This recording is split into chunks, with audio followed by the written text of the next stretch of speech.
Well, that was quick. Just a few days after Kyrie Irving requested a trade out of Brooklyn, he's actually been traded. Not to the team we thought he would be though.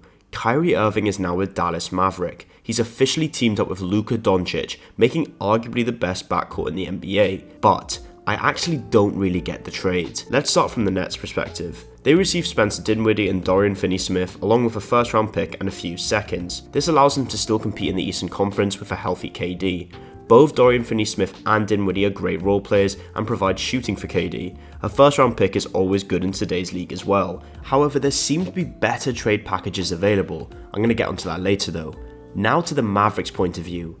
I don't get this at all. I actually think this is a really bad idea for the Mavericks. It's quite obvious that Kyrie won't re-sign. I'm 90% sure of it, as it seems like he wants to be in LA with LeBron, and they've given up Spencer Dinwiddie and Dorian Finney-Smith, pretty much their only two good role players. So if you go back to last offseason, they've let Jalen Brunson walk, only then to trade away all their good players for a slightly better Jalen Brunson. Okay, slightly better is not quite true, but Kyrie hasn't been on another level than Jalen Brunson this season. They pretty much provide the same thing on an NBA court. They're both great off-the-ball scorers who can take some of the load off of Luka at times, and they're both not playmaking orientated one guards. So I don't get this trade. It doesn't make the Mavs much better. I can't see this taking them to the finals or even the Western Conference Finals again, to be honest. To me, this looks like the Mavs and Mark Cuban trying to convince Luka look, we got you a superstar to play with, you have help now. Yeah, but you traded all your good role players in the process. The Mavs game plan is pretty much just going to be give the ball to Luka and Kyrie, let them ISO and pray. And say it goes amazingly and they make the finals.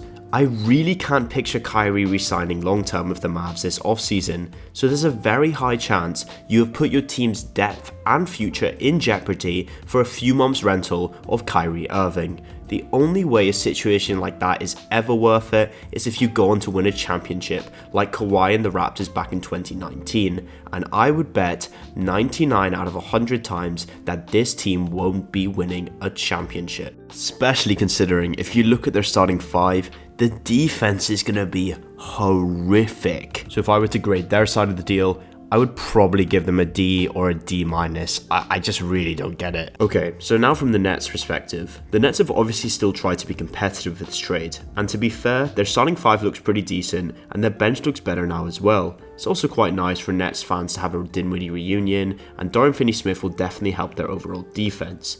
But there were better packages out there.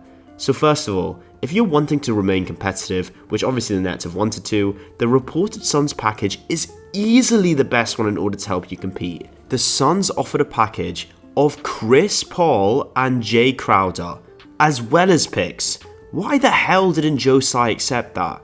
Chris Paul and KD would be a great duo. And by the way, for the casuals out there saying, Chris Paul's been bad this season, yeah, he started off horrifically, but he's been great recently. He's been averaging 16 points and 9 assists on 44% from 3 in his last 20 games, and Jay Crowder is the perfect 3-and-D player for any competing team. That team may have actually won the East, not going to lie.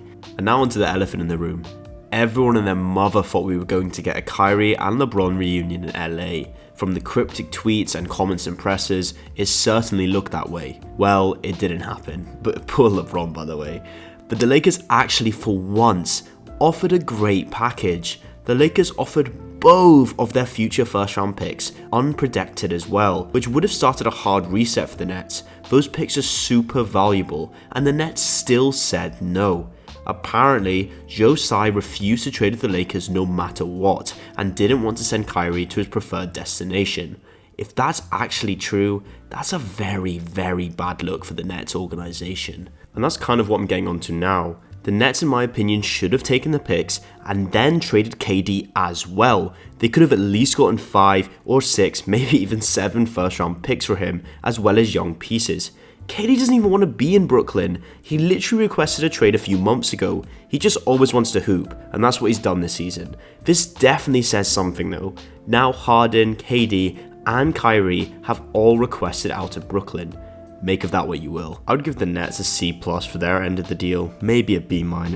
I think they did okay. They definitely won the trade, but if the other packages were actually offered, I would have leaned into them much more. I think they were way better packages. Despite this, I can't even lie. The duo of Kyrie and Luka Doncic should be super fun to watch, even if they aren't good enough to make a deep playoff run.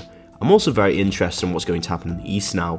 That's another title contender in the East gone. It looks like it's going to be the battle of Boston, Milwaukee, and Philly now. Or maybe the Nets will retool back into contention, as it is reported that Dinwiddie may be moved again. I'm also wondering what the Lakers are going to do. They surely have to change something. That trio just isn't working, even with Westbrook being better this year. They haven't got a lot of time to make a deal happen though, only a few days now until the deadline. But with the West being so open this year, I think Rob Pelinka should just pull the trigger and trade one of those first round picks away. That Pacers deal is still on the table and they need to take it. Westbrook and a first round pick for Buddy Hield and Miles Turner, I think it would make them significantly better. Let me know what you think about the trade. Who won? What would you grade each team? Will Kyrie re-sign for the Mavs? And could they go on to do something special with Luka? A lot of questions will be answered in the next few months. Thank you for watching. See you soon.